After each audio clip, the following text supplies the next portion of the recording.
Selamat berjumpa kembali dalam layanan audio Sahabat Seperjalanan. Hari ini adalah hari Kamis 7 Agustus 2025.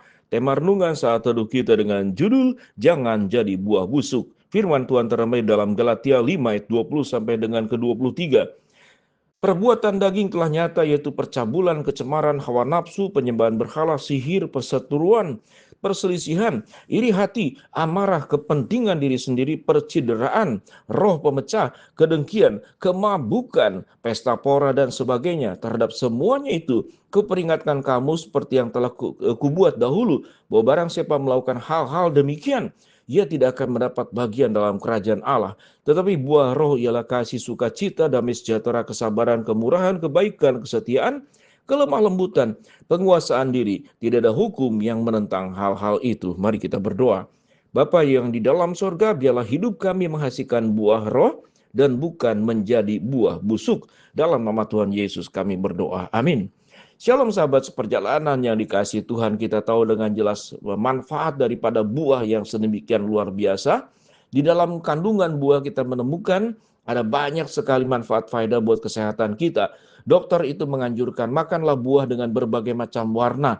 Kita tahu dengan jelas kalau merah itu mungkin tomat, atau kemudian buah naga itu warna ungu, kalau pisang itu warna kuning, lalu kemudian buah yang lain itu warna hijau seperti melon. Rambutan itu depak luarnya merah, dalamnya itu bening. Sahabat seperjalanan, setiap buah itu punya kemampuan dan manfaat yang luar biasa. Tetapi buah sebaik apapun kalau sudah menjadi busuk, maka itu menjadi sumber penyakit, sekalipun itu buah yang mahal sekalipun.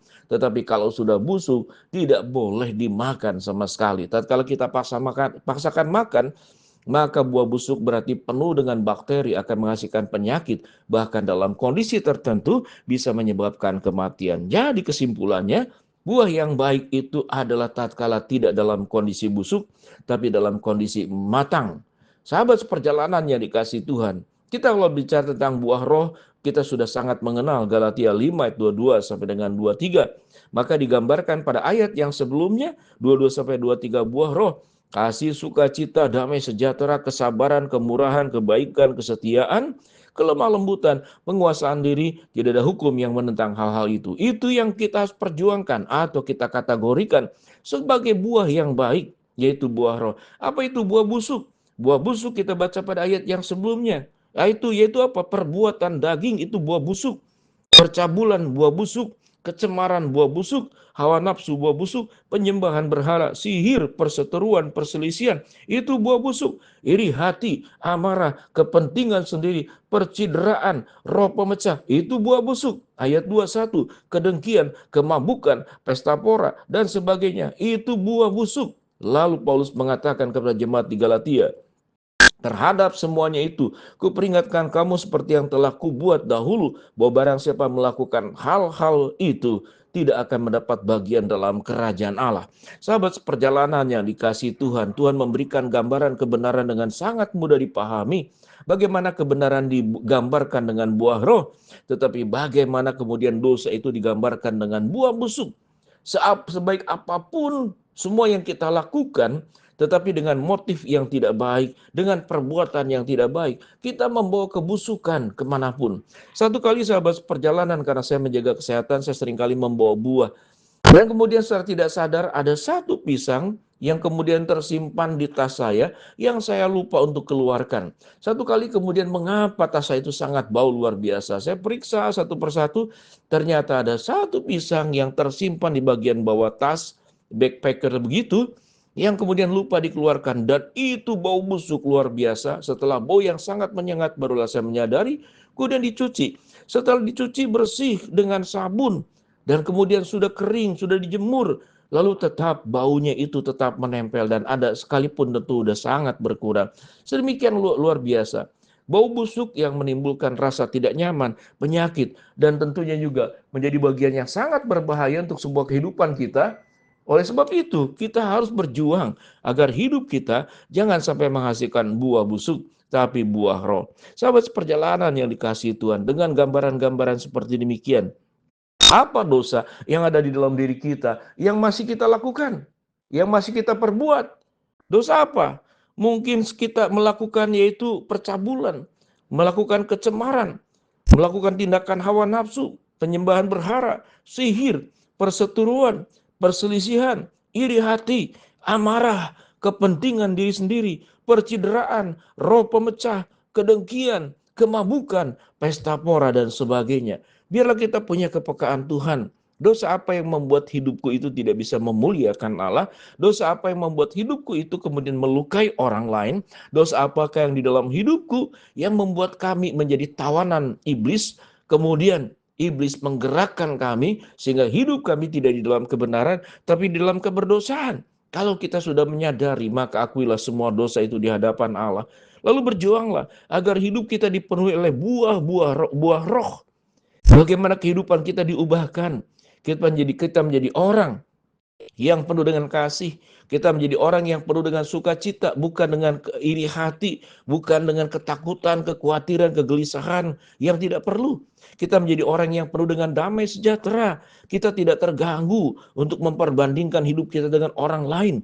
Karena setiap orang punya kehidupan, punya berkatnya masing-masing. Tidak perlu iri dengan orang lain, tapi mensyukuri setiap anugerah dalam hidup kita. Iya, tiap orang Tuhan berikan berkat yang berbeda.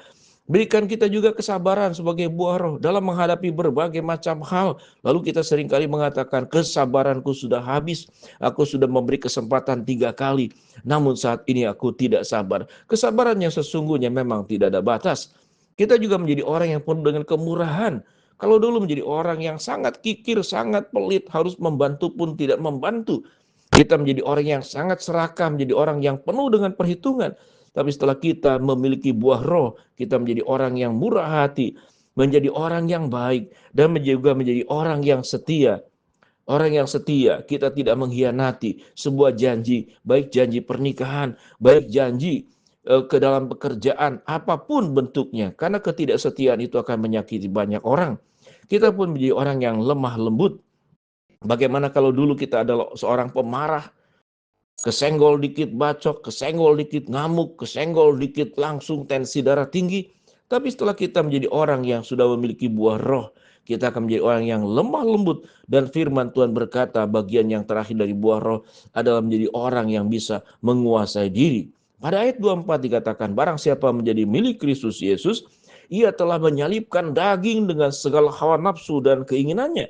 Ayat 25, jikalau kita hidup oleh roh, baiklah kita hidup dipimpin oleh roh. Ayat 26, dan janganlah kita gila hormat, janganlah kita saling menantang dan saling mendengki. Kehidupan orang yang dipenuhi dengan buah roh, hidupnya akan membawa damai sejahtera, hidupnya membawa kerukunan, hidupnya membawa berkat, hidupnya membawa terang, hidupnya menjadi garam, memberi rasa keindahan, keindahan yang berasal dari kasih Allah yang kita nyatakan. Mari sahabat seperjalanan, jangan jadi buah busuk, tetapi hiduplah menjadi hidup orang-orang yang dipenuhi dengan buah roh, yang menghasilkan segala sesuatu yang terindah dan terbaik, di mana Tuhan dimuliakan lewat hidup kita. Biarlah kebenaran firman Allah yang kita pelajari saat ini bukan hanya kita dengar secara rutin, tapi kita lakukan dalam hidup kita. Sehingga ada Kristus yang hidup di dalam diri kita. Mari kita berdoa. Bapa dalam surga, hamba-Mu berterima kasih, bersyukur untuk firman-Mu. Hamba-Mu berdoa buat yang sakit, Tuhan jamah sembuhkan. Yang sedang menghadapi masalah, Tuhan bukakan jalan. Yang sedang berdoa mengharapkan sesuatu, Tuhan kabulkan sesuai dengan waktu dan rencana Tuhan. Di dalam nama Tuhan Yesus kami berdoa, jadikan kami tidak jadi buah yang busuk. Amin.